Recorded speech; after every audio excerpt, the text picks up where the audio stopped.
is the beginning of the project for today. I have 100 feet of corrugated tubing. It's similar to drain tile, but there are no slits in this, so it is non-drain tile. Drain tile is what we're going to call it. I have no idea what the real name is, but 4-inch corrugated plastic tubing, 100 feet, and we're going to be creating the first generation of floating bogs to assist in the filtering of the pond. And we've got some deer fencing there. That's 7 feet wide, so it'll stretch across the bottom of this. And that's all that I plan to do. So in the future, all of these will be converted into true floating bogs. We've got some rough-hewn cedar that will create lattice work for a more substantial floor. Put down some burlap and then some perennial flowers, plants that like water. So irises, cardinal flower, swamp milkweed, and the like. And that will then be able to overwinter and will be a more permanent solution. But time and resources are limited right now, so we're going to go with the water hyacinth plan. It's a plant that aggressively multiplies, and so should fill those 3 loops. And then we'll just buy more of the corrugated tubing and create more.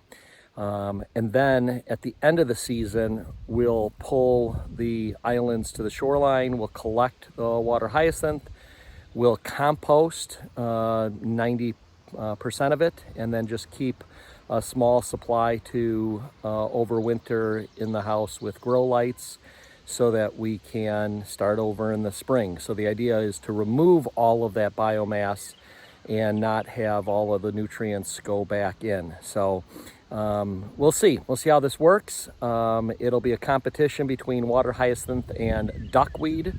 Okay, so there are the 3 floating bogs that we're going to create today. And that's their rough shape. We are absolutely not going for any specific shape, total organic project today. Next, I'm going to, some of you may have already been saying, hey, even if you kind of caulk those ends as they join together, you're going to get leaking and it's going to sink. You're totally correct. So in hopes of avoiding that, all of these tubes are going to be filled with empty plastic bottles that we've been collecting for the past year. Shout out to my dad, who supplied, I'd say 75%, literally hundreds and hundreds of plastic bottles. So Dad, thanks for that, and Mom, thanks for drinking the water. And then at each end, before I seal them, I'm going to use expanding insulation, that foam insulation, to seal it off further, make some bulkheads, if you will. And then we'll close those seams and then stretch the deer fencing over the top, which will then become the bottom. I got some big zip ties to zip tie that all in, and then float them in the pond. We will anchor them in different parts of the pond so they don't just wind blow to the shoreline. And then another question that might be coming up is, what are the chances that the water hyacinth escape out of those hoops and then seeds? And aren't you worried that it's going to take over the pond? A couple of thoughts there. One, we're up north far enough here that we get the deep freezes, and most winters there's no way they're going to overwinter. I am aware that further south along the backwaters of the Mississippi, there's been some concern that a few seasons water hyacinth and water lettuce did overwinter. So yes, some concern with that. But the good news from an environmental standpoint is that this pond is completely landlocked. It only has two seasonal creeks that flow into the pond. There's no outflow at all that connects with any other waterway. That's why we get the flooding when it is a really high rain or snow season. So that's number one. Number two is, quite honestly, a pond full of water hyacinth in bloom, way more aesthetically beautiful than a pond completely topped off with duckweed, completely covered from end to end. This, I can pick them up, put them in the pile.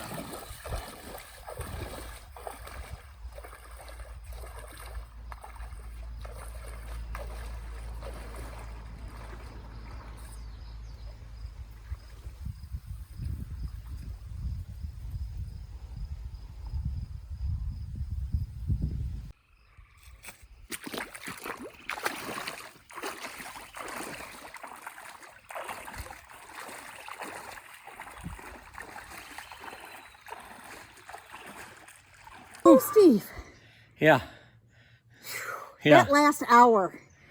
That last hour was 2 or 3 hours, I think. I don't buy that it was an hour.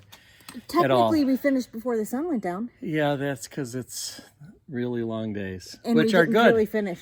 Which are really good.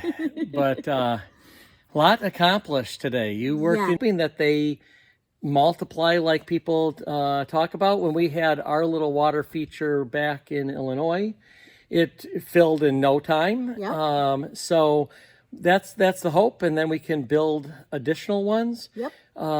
But this too is just getting us moving in the right direction. Forward progress. Forward progress. That's all we got going for We've us got here. the shapes now, and then we'll build the stronger base, and then that's what we'll put some, some type of planting medium and probably burlap so that it holds the roots. Yep. And then we're going to literally plant an island. That's So cool. that'll be cool, but Fantasy not this year. This year we're going to do the water hyacinth. Yes. And then when it gets to be winter and they're starting to die back, we'll drag these islands to the shore. We will collect all of those luscious water hyacinth. Because we're going to try to keep them over the winter. We'll keep probably again as many as we bought, and then the rest 20. we will compost. Wow. So because they're supposed to double every 5 to 6 days. So, What? Yep. So we'll I see. didn't know that. Yeah. That's We'll see. a lot of hyacinth. That's why we'll They're be going to building. double every 5 to 6 days. That's what they say. Holy guacamole. We'll watch. All right, we're signing off because I'm We're done. We're done. Bye all.